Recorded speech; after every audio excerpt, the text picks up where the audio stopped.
ভাবি আমি এসে গেছি অনেকদিন পর। আমি আপনার বাসায় আসছি, এবার কিন্তু অনেকদিন থাকবো, 6-7 দিন থাকবো।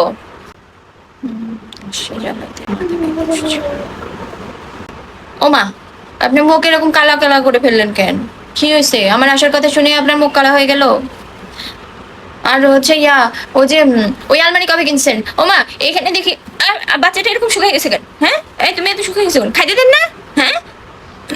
ও মা, বাসায় এত কিছু করছেন, ভাইয়ের টাকা সব শেষ করে ফেলতেছেন। আর তো দেখি ওই যে ভিডিও দেখি, ভিডিওর মধ্যে দুনিয়ার রান্না করেন। এত কাপড় চোপড় কেনেন কিসের জন্য? দেখি ফেসবুকে প্রতিদিন প্রতিদিন একটা ছবি দেন, আর বাসায় এত জিনিস করছেন। আমার ভাইয়ের টাকা তো সব শেষ করে ফেলতেছেন। কি আপনার বাপের বাড়ি থেকে টাকাগুলো দেয় না কি? হ্যাঁ, আমারে আজকে বলবো, দাঁড়ান। আর বাচ্চাগুলো মনে হয় একটু যত্ন করেন না নাকি? সারাদিন কি করেন? আমার ভাই তো খালি বউরের ড্রেস কিনে দেয়, বউরের দামি দামি ফার্নিচার, ঘরের মধ্যে দুনিয়ার জিনিস কিনছে। আর বোনের কথা আমার ভাই একটু মনে রাখে না। নতুন নতুন গয়না, বোনদের কথা তো ভাইদের মনে থাকে না। এবার বুঝছেন কেন আপনার আশা পছন্দ করি না? এই জন্যই আপনাদের আশা আমার পছন্দ না। এই জন্যই আপনার আশা দেখলে মুখ কালো করে থাকে। এই জন্যই আমার ভালো লাগে না আপনার আশা।